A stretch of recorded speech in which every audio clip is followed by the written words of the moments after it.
22 जनवरी 2024 वो तारीख जिसका इंतजार करोड़ों राम भक्तों को है।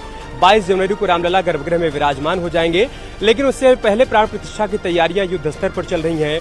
ट्रस्ट की तरफ से भी, अयोध्या वासियों की तरफ से भी और देशवासियों की तरफ से भी। इसी क्रम में अक्षत वितरण कार्यक्रम की शुरुआत की गई है।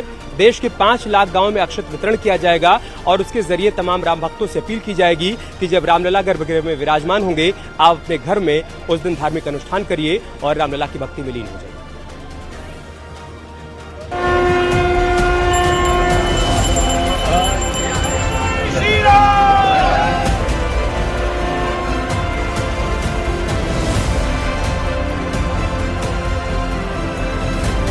जैसे जैसे 22 तारीख करीब आ रही है, रामलला प्राण प्रतिष्ठा की तैयारियां तेज कर दी गई हैं।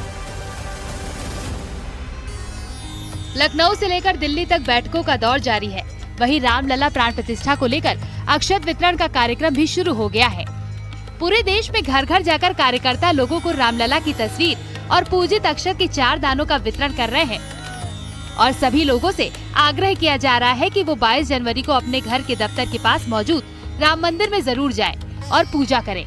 कुल मिलाकर 22 जनवरी को देश में एक बार फिर दिवाली जैसा माहौल दिखने वाला है, जब पूरा देश राम जी के रंग में रंगा नजर आएगा और रामलला की प्राण प्रतिष्ठा का साक्षी बनेगा।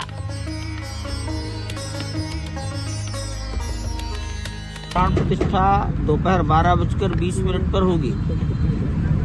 उसके बाद आरती करो। पास पड़ोस के बाजारों में, मोहल्लों में भगवान का प्रसाद दो और सायंकाल सूर्योदय के सूर्यास्त के पश्चात दीपक जलाओ। ऐसा ही निवेदन, आग्रह माननीय प्रधानमंत्री जी ने। अयोध्या में प्रभु श्री राम के मंदिर की प्राण प्रतिष्ठा से पहले देश के अलग अलग शहरों में भक्तों में उल्लास देखा जा रहा है। कोई सैकड़ों किलोमीटर दूर से अयोध्या पैदल पहुंच रहा है, तो कोई कलश यात्रा के जरिए भगवान के प्रति प्रेम को जागरूक कर रहा है। देखिए ये रिपोर्ट।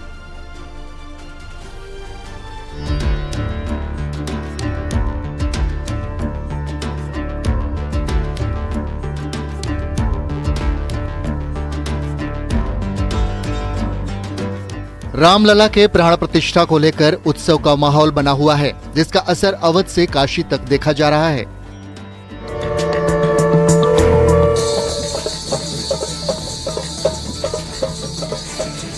शिव की नगरी में राम के भक्तों ने नए साल के पहले दिन की शुरुआत राम नाम के निमंत्रण से की है, जिसके तहत अक्षत कलश यात्रा निकाली गई है। भारत की कल्पना बिना श्री राम की अधूरी है।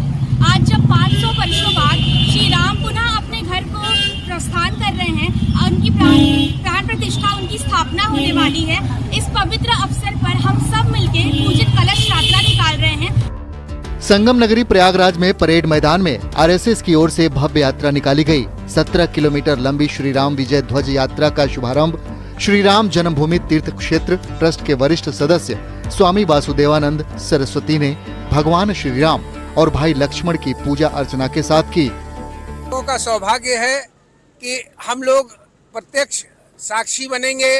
550 साल के संघर्ष के बाद ये घड़ी आई है जिसके हम लोग साक्षी हैं।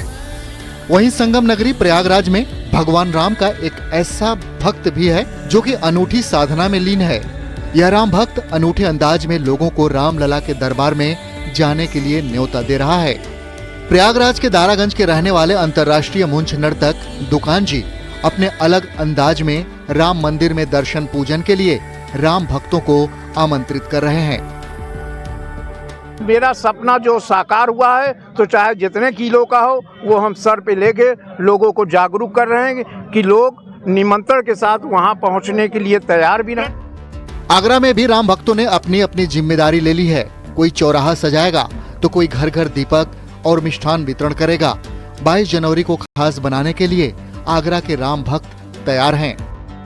22 जनवरी को रामचंद्र जी का प्राण प्रतिष्ठा का कार्यक्रम हो रहा है अयोध्या में, तो ये बहुत ही ऐतिहासिक दिन है। जिस प्रकार से 15 अगस्त का ऐतिहासिक दिन है, ऐसे 22 जनवरी का भारतवर्ष के लिए बहुत बड़ा ऐतिहासिक दिन है। वहीं दिल्ली में भी विश्व हिंदू परिषद ने 22 जनवरी के लिए तैयारी शुरू कर दी है। दिल्ली में 4400 मंदिरों में राम उत्सव के लिए संघ के लोग आमंत्रण पत्र वितरित कर रहे हैं। 22 तारीख को आपको क्या करना है, ये सब ब्यौरा दिया होगा। हम सब इसके माध्यम से इन बहनों को, बच्चों को, परिवार को आमंत्रित कर रहे हैं कि पास के मंदिर को ही एक दिन के लिए अयोध्या मानिए और 22 तारीख को सुबह 11 बजे से लेकर के और 2 बजे तक सब परिवार उस मंदिर में जाकर के राम जी के उस भव्य और दिव्य स्वरूप का वर्णन देखिए। जब प्रधानमंत्री आरती कर रहे होंगे तो आप सब लोग खड़े होकर के उस आरती में शरीक होइए। अब आपको दिल्ली के 2 अनूठे भक्तों को दिखाते हैं। ये दोनों युवक दिल्ली से अयोध्या पैदल जा रहे हैं और प्रभु श्री राम के प्रति लोगों को जागरूक कर रहे हैं। मेरे आराध्य प्रभु श्री राम जी और हम सभी के आराध्य प्रभु श्री राम जी हैं। तो मतलब मैं चाहता हूँ, लोग बसों से करते हैं, ट्रेन से करते हैं, कहीं से भी जाते हैं, ठीक है। तो मैं चाहता हूँ, मेरी आस्था है कि मैं पैदल ही जाऊँ और मतलब सनातन धर्म का प्रचार, इससे बड़ी बात क्या होगी। रहेगा साथ में साथ, और पैदल जाने का ही हमारा आस्था था इस बार।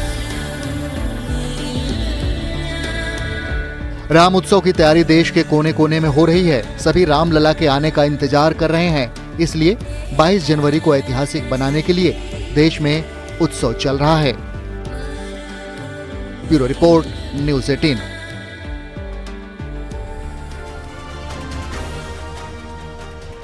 झांसी में नए साल की शुरुआत बेहद हैरान करने वाली रही। यहां साल के पहले दिन आवारा कुत्तों ने 17 लोगों को काट लिया। एक रिपोर्ट आपको दिखाते हैं।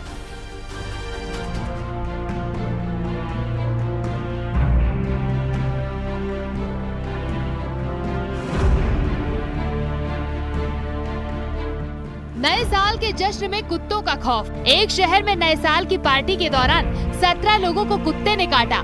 मामला झांसी का है। झांसी में नए साल का जश्न मनाना लोगों को भारी पड़ गया। स्ट्रीट डॉग्स के जबरदस्त आतंक के चलते लोगों को नए साल की शुरुआत अस्पताल की चक्कर लगाने से करनी पड़ी। मऊ रानीपुर तहसील में नए साल के पहले दिन आवारा कुत्तों ने 17 लोगों को काट लिया। प्राथमिक स्वास्थ्य केंद्र में तैनात डॉक्टर पर भी कुत्तों ने हमला कर दिया। देखिए, नए साल के पहले दिन हॉस्पिटल में कुत्तों के काटने से घायल हुए लोगों की लाइन लग गई है। ये सभी 17 मामले कुत्तों के अलग अलग हमलों के हैं। मऊ रानीपुर इलाके में आवारा कुत्तों की संख्या लगातार बढ़ती जा रही है।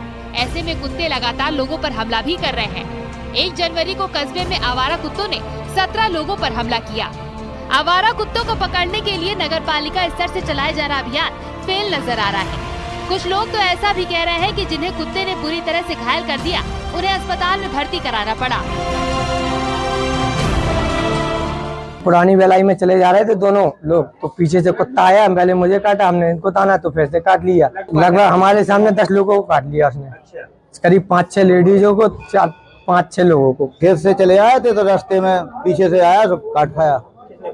हाँ, कुत्ते ने।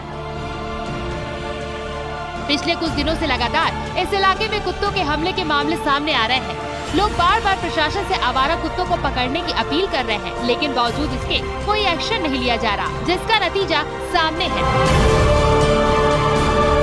रात में इमरजेंसी थी मेरी, आ रहा था, एक कुत्ते की पूंछ पे पैर पड़ गया, उसने मुझे काट लिया। तो अभी मैं भी जाऊंगा लगवाने इंजेक्शन। तो अभी तक 9 लोग 9 आ चुके हैं आज की डेट में। ऐसा कभी नहीं होता। हालांकि 20 से 22-25 पेशेंट पर डे आते, लेकिन आज सुबह से केवल कुत्तों के ही आ रहे ज्यादातर। एक के बाद एक 24 घंटे से भी कम वक्त में इन कुत्तों ने 17 लोगों को काट लिया। इस इलाके में आवारा कुत्तों की दहशत इस कदर है कि लोग अपने बच्चों को अकेले घर से बाहर नहीं निकलने देते। खासतौर अंधेरा होने के बाद माता पिता को डर सता रहा है कि कहीं उनके बच्चों पर भी ये कुत्ते हमला न कर दें। नए साल की शुरुआत पर कुत्तों के इस आतंक के बाद अब प्रशासन एक्शन की बात कर रहा है और कह रहा है कि जल्द ही आवारा कुत्तों को पकड़ लिया जाएगा। लेकिन नए साल की शुरुआत पर कुत्तों के इस आतंक से लोग परेशान हैं। अश्वानी मिश्रा, न्यूज़ 18, झांसी।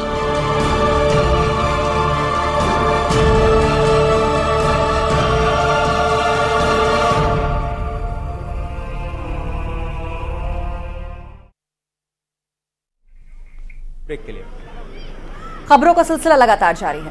आप देखते रहिए न्यूज़ 18। यहाँ पर वक्त हो गया एक छोटे से ब्रेक का।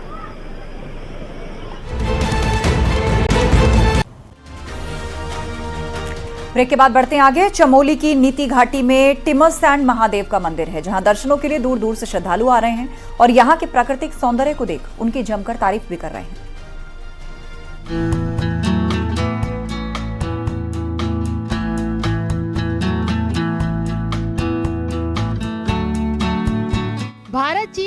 के अंतिम गांव नीति के पास स्थित है उत्तराखंड का मिनी अमरनाथ, जहां शिवलिंग के ऊपर चमकने वाला पानी जम चुका है। वहीं भोलेनाथ के ऊपर जमी बर्फ घाटी में आने वाले सैलानियों और श्रद्धालुओं को अपनी ओर आकर्षित कर रही है। ओम नमः शिवाय टिम्बर सैन महादेव के बारे में आज पहली बार सुना है। तो it is as good as Amarnath, इसको मिनी अमरनाथ भी बोलते हैं। बहुत ही प्यारी, बहुत ही अच्छी जगह है। Everyone should come once in the life here for sure. आज मैं मिनी अमरनाथ में आया हूँ और आप पीछे मुझे देख ही सकते हैं कि बर्फ मुझे बहुत अच्छी लग रही है और ऐसी बर्फ मैंने आज तक नहीं देखी। पहली बार मैंने इस चीज़ के बारे में सुना है और देखा है। सबको आना चाहिए, इस जगह पे बिल्कुल आना चाहिए। भक्तों की भगवान भोले पर ऐसी आस्था है कि देश के कोने कोने से श्रद्धालु दर्शनों के लिए टिम्मरसैंड महादेव पहुंचते हैं और कड़ाके की ठंड के बीच लगातार श्रद्धालु नीति घाटी का रुख कर रहे हैं, क्योंकि इस दौरान भोले शंकर के अद्भुत दर्शन हो रहे हैं। 15,000 फीट की ऊंचाई पर स्थित टिम्मरसैंड महादेव में कड़ाके की ठंड पड़ रही है। यहाँ केवल दोपहर तक ही श्रद्धालु रह सकते हैं। उसके बाद बर्फीली हवाएं यहाँ घाटी में लोगों की मुश्किलें बढ़ा देती हैं। ठंड के बीच जो श्रद्धालु हैं वो भी यहाँ पे पहुँचते हैं और भगवान भोले शंकर के दर्शन करते हैं, उनका जला अर्चना करते हैं। यहाँ पे रहना इतना ज़्यादा कठिन है कि दोपहर के बाद यहाँ पे तेज हवाएं चलनी शुरू होती हैं। ऐसे में जो भी श्रद्धालु टिम्मरसैंड महादेव आना चाहता है वो समय का विशेष ध्यान रख सकता है। नितिन सेवाल, न्यूज 18, टिम्मरसैंड महादेव, नीति।